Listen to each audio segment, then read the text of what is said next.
Protection का इस्तेमाल नहीं किया तो आपको सेक्सुअली ट्रांसमिटेड इन्फेक्शंस हो सकती हैं और pregnancy for women is a very real risk. पता नहीं चला किसके साथ रिलेशंस किया।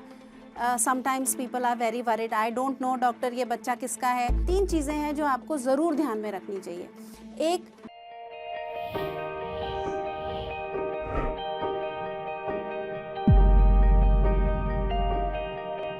नमस्ते एवरीबॉडी, मैं हूँ doctor Seema Sharma, senior consultant Apollo Cradle Moti नगर।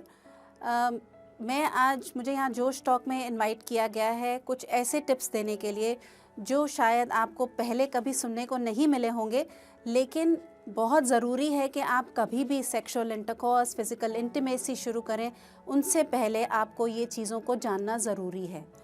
मेरा एक एंडेवर रहा है कि सेक्सुअल एजुकेशन दिल्ली में, इंडिया में सभी के आसपास पहुँचे। इसके लिए मेरे पास अपना एक एनजीओ है जिसका नाम प्रतिसंधि है और हम बहुत झुग्गी झोंपड़ी क्लस्टर्स में, ऑर्फनेजेस में जाके सेक्सुअल एजुकेशन का काम करते हैं। अब हम शुरू करते हैं आपकी आज की टॉक। सबसे पहले मैं बात करूंगी कॉमन चीज़ों की जो मेरे पास पेशेंट्स आते हैं कंप्लेंट्स लेके और जो यंगस्टर्स जानना चाहते हैं। पहला, physical infidelity means at a time आप बहुत सारे लोगों के साथ सेक्स कर रहे हैं या जिन लोगों के साथ सेक्स नहीं करना चाहिए उनके साथ आप सेक्स कर रहे हैं।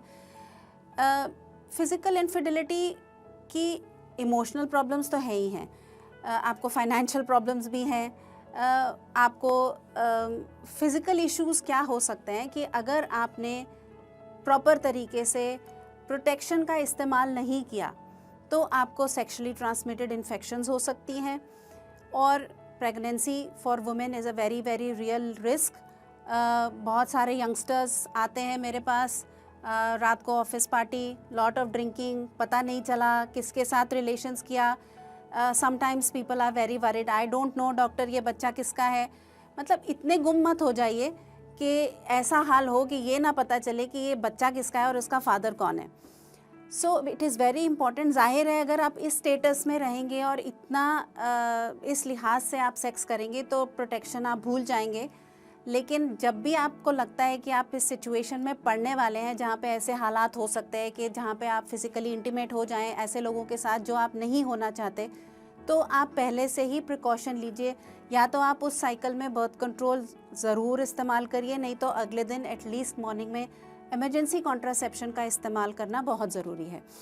सो प्रॉब्लम्स जैसे STIs हम बोलते हैं, आपको वेजाइनल डिस्चार्जेस, आपको बर्निंग ड्यूरिंग सेक्स, आपको वेजाइना में infections, things like HIV, things like liver के इन्फेक्शंस, हेपेटाइटिस, ये सब चीज़ें सेक्सुअली ट्रांसमिटेड होती हैं और ज़रूरी नहीं है कि आप मल्टीपल पार्टनर्स के साथ ये कर सकते हैं, ये आप कॉन्ट्रैक्ट कर सकते हैं, या आप सिंगल पार्टनर के साथ भी कॉन्टैक्ट कर सकते हैं। लेकिन अगर आपके पार्टनर का मल्टीपल पार्टनर्स आगे हैं जो आपके कंट्रोल में नहीं है या आपको नहीं पता, तब भी आपको ये सब इन्फेक्शंस हो सकती हैं।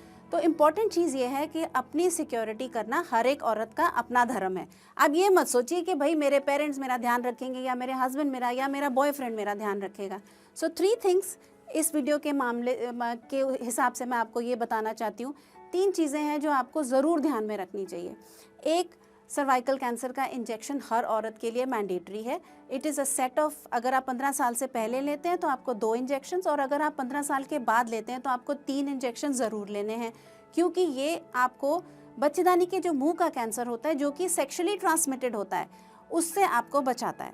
दूसरा, इंसिस्ट करिए कि आपके पार्टनर चाहे एक है चाहे मल्टीपल है, अगर आपको बच्चा नहीं चाहिए तो कॉन्डम का इस्तेमाल ज़रूर करना है, क्योंकि कॉन्डम ना केवल आपको प्रेगनेंसी से बचाता है क्योंकि आपको सेक्सुअली ट्रांसमिटेड इन्फेक्शन से भी बचाता है, जो कि आपके लिए आगे चल के आपकी हेल्थ के लिए, आपकी लाइफ के लिए ज़रूरी है। Because some of the STIs जैसे कि HIV मैंने अभी बात की, आपके लिए लाइफ थ्रेटनिंग हो सकते हैं आगे चल के।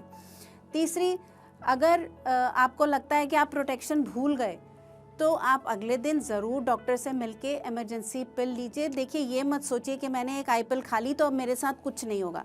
आई पिल के फेलियर्स बहुत ज़्यादा होते हैं। For that matter I should not be naming any brand, ये सब इमरजेंसी कॉन्ट्रासेप्शंस में आते हैं, जिसमें है कि आप भूल गए रेगुलर प्रोटेक्शन इस्तेमाल करना, तो आप अगले दिन इमरजेंसी में इस्तेमाल कर सकते हैं। लेकिन emergency does not mean regular use. अगर आप रेगुलरली इमरजेंसी कॉन्ट्रासेप्शन का इस्तेमाल करते हैं तो पीरियड में प्रॉब्लम, इन्फेक्शन से कोई कंट्रोल नहीं और बच्चा होने की पॉसिबिलिटी काफ़ी ज़्यादा होती है।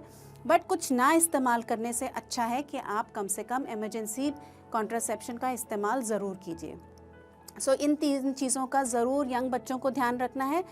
कैंसर के इंजेक्शंस लगवाने हैं, कॉन्डम्स का इस्तेमाल हर वक्त करना है अगर हमें प्रेगनेंसी नहीं चाहिए तो, और अगर आप बर्थ कंट्रोल पिल्स का इस्तेमाल नहीं कर पाए तो अगले दिन आपको इमरजेंसी कॉन्ट्रासेप्शन का इस्तेमाल करना है। इन 3 चीज़ों को अगर आप ध्यान में रखेंगे तो आप प्रेगनेंसी और सेक्सुअली ट्रांसमिटेड इन्फेक्शन से बच सकते हैं। लेकिन जो आपका फाइनेंशियल ड्रेन है और जो आपका इमोशनल ड्रेन है, जो आपका कल्चरल ड्रेन है, वो उसके लिए doctors can not help you, that you have to manage yourself. So make sure where you are headed and plan your sexual sessions accordingly.